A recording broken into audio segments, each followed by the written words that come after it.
السلام علیکم دوستو، آج کی ویڈیو میں ہم آپ کو زمین کے متعلق کچھ سائنسی معلومات دیں گے جس کا ہمارا اسلام ہمیں غور کرنے کو کہتا ہے اور ہمیں قرآن میں غور و فکر کی دعوت دی گئی ہے۔ اللہ تعالیٰ نے بہت بڑی کائنات بنائی ہے، اس میں سے ایک ہماری دنیا بھی ہے جسے سائنس کی زبان میں زمین یعنی ارتھ کہتے ہیں۔ اللہ نے زمین پر انسان کو بسایا اور جو چیزیں انسان کے لیے ضروری تھیں وہ چیزیں زمین پر رکھیں۔ دوسرے سیاروں یا ستاروں کے مقابلہ میں ہماری دنیا بہت الگ ہے۔ دنیا ہی ایسی جگہ ہے جہاں موسم کا بدلنا، ہواؤں کا چلنا، بارش کا نظام، سردی گرمی کا نظام، پیڑ پودوں کا نظام، سمندروں کا نظام، پہاڑوں کا نظام اور ساری وہ چیزیں جو انسان کے زندہ رہنے کے لیے چاہیے تھیں وہ سب اللہ تعالیٰ نے رکھی ہیں۔ دوسرے ستاروں یا سیاروں میں یہ بات نہیں ہے۔ اللہ تعالیٰ نے زمین کو مکمل گول نہیں بنایا بلکہ اسے ایلپٹیکل بنایا ہے۔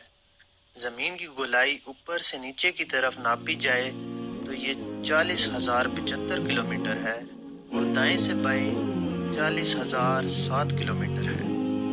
زمین دو طرح کی گردش میں ہے، ایک گردش اس کے محور پر یعنی آربیٹال موشن ہے اور ایک گردش سورج کے گرد ہے۔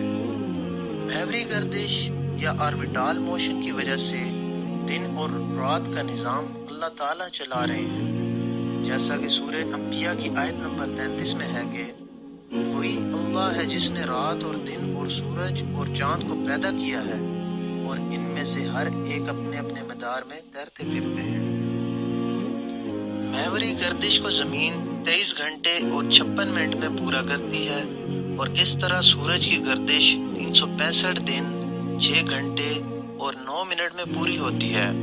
اس لیے اگر ایک سال 365 دن کا لیا جائے تو ہر چوتھے سال فروری میں 28 کے بجائے 29 کا مہینہ آتا ہے۔ زمین اپنے ایکسس پر 23.4 ڈگری جھکی ہوئی ہے، جس کی وجہ سے 6 مہینے زمین کا جنوبی سرا سورج کے سامنے ہوتا ہے جبکہ 6 مہینے شمالی حصہ۔ اس کے قطب پر 6 مہینے دن ہوتا ہے جبکہ دوسرے قطب پر 6 مہینے رات ہوتی ہے اور نہ ہی موسم تبدیل ہوتا ہے۔ گردش کے دوران سورج سے فاصلہ بدلتا رہتا ہے۔ زمین میں اللہ نے ایک گریویٹیشنل پل بھی رکھی ہے جس کی وجہ سے سب جاندار زمین پر چلتے پھرتے ہیں اور سمتوں کا صحیح اندازہ لگا پاتے ہیں۔ اللہ نے ہماری زمین پر ہوا کا غلاف چڑھایا ہوا ہے جس میں نائٹروجن 78%، آکسیجن 21%، جبکہ کاربن ڈائی آکسائڈ اور آبی بخارات اور دوسری گیسیں 1% ہیں، جس کی وجہ سے سب جاندار زندہ رہتے ہیں۔ اگر یہ تناسب ذرا سا آگے پیچھے ہو جائے تو جانداروں کا رہنا مشکل ہو جائے۔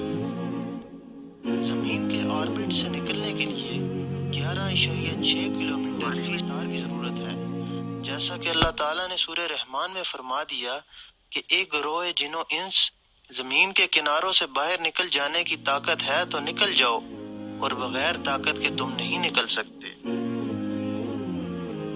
ہماری ویڈیوز اسلام اور سائنس کا یہ سلسلہ آگے بھی جاری رہے گا۔